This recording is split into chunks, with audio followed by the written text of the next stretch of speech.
एक तर सुरुवातीला आमच्या मतदारसंघातले आदरणीय पवार साहेबांवर प्रेम करणारे, माझ्यावर प्रेम करणारे, पक्षावर विचारावर प्रेम करणारे काळे भाऊ, जेव्हा माझी लीड कमी होत गेली, मी मायनसमध्ये गेलो आणि जेव्हा त्यांना कळालं, दुर्दैवाने त्यांना हार्ट अटॅक आला, त्यात ते वारले.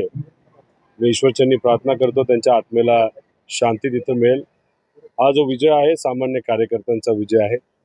इथं असणारे स्वाभिमानी नागरिक असतील, आमचे निष्ठावंत पदाधिकारी, आमच्याकडे नेते नव्हते, आमच्याकडे कार्यकर्ते होते आणि खऱ्या अर्थाने कार्यकर्त्यांनी हे इलेक्शन आपल्या खांद्यावर घेतलं होतं. मी गेले अनेक दिवस मतदारसंघाच्या बाहेर होतो, त्यामुळे यांनीच ही निवडणूक हातात घेतल्यामुळे आणि सामान्य लोकांनी प्रतिसाद दिल्यामुळे हा विजय तिथं झालेला आहे. माझे कुटुंबीय सुद्धा, त्याच्यामध्ये माझे आई वडील, पत्नी व सर्व इतरही मान्यवर माझ्या कुटुंबातले या इलेक्शनमध्ये सहभाग घेत होते. आता माझं इलेक्शन झालेलं आहे. आता येत्या काळामध्ये कार्यकर्त्यांचं इलेक्शन आणि कार्यकर्त्यांच्या पाठीमागे भक्कमपणे मी स्वतः त्या ठिकाणी उभा राहील आणि कार्यकर्त्यांच्या इलेक्शनमध्ये त्यांना तिथं त्यांचा विजय 100% मिळवण्यासाठी मी प्रयत्न करेन. यश मिळालेलं महाविकास आघाडीला म्हणावा यश मिळालेलं आगामी काळामध्ये महाविकास मी एवढंच सांगतो, माझं वय 38 आहे. आमची आता सुरुवात झालेली आहे. 2029 आपण बघू काय करायचं. त्यामुळे जे काय झालंय ठीक आहे, निकाल लागला, कसा लागला, काय लागला, याच्यामध्ये खोलात जावं लागेल. 2 दिवसानंतर त्याचा अभ्यास केल्यानंतर आपल्याला काही ना काहीतरी बोलता येईल. तर ते एवढंच आहे की हार मानून चालत नसतं, लढावं लागतं. आता 29 डोक्यात ठेवून आणि मध्ये जे काही कार्यकर्त्यांचे इलेक्शन आहे, जिल्हा परिषद, पंचायत समिती, नगर परिषद, त्याच्यावर आपल्या कार्यकर्त्यांना ताकद देईल, आपल्या विचाराला पुढे न्यावं लागेल. पण 29ची तयारी आजपासूनच करावी लागेल. लोकसभेनंतर जो विश्वास होता आणि आता निकाल पाहिल्यानंतर संजय राऊत असतील किंवा महाविकास आघाडीचे इतरही नेते असतील, त्यांनी त्या प्रतिक्रिया दिलेल्या आहेत.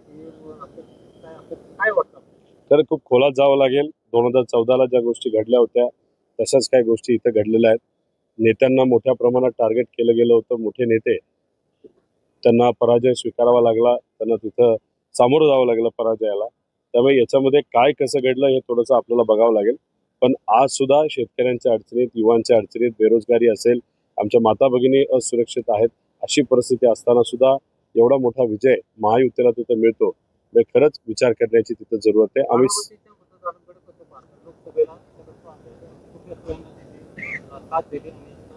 एक नवीन कार्यकर्ता तिथं लढत होता.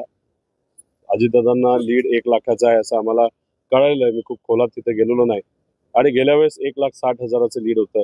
आता 1 लाखावर आलेलं आहे.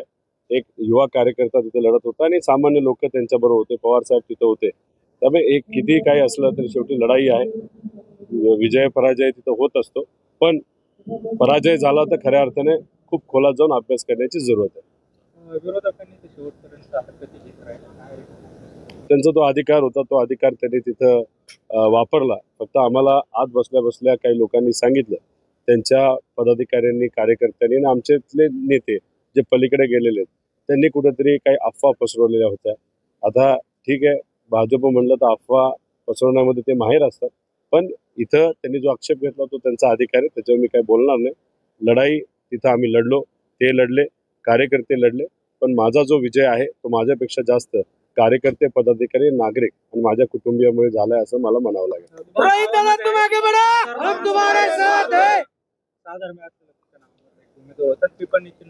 रोहित पवार या नावामध्ये इतकं वजन आहे की माझ्या डुप्लिकेटला सुद्धा 3,500-4 हजार मतं तिथं मिळालेली आहेत.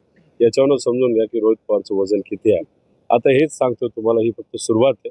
लीड कमी झालेली आहे, पण नेते माझ्याकडे कुणीही नव्हते. आमच्या बरोबर पण काही नेते होते जे पदाधिकारी आहेत, तर त्यांनी माझा कमी आणि विरोधकाचा प्रचार तिथे केला.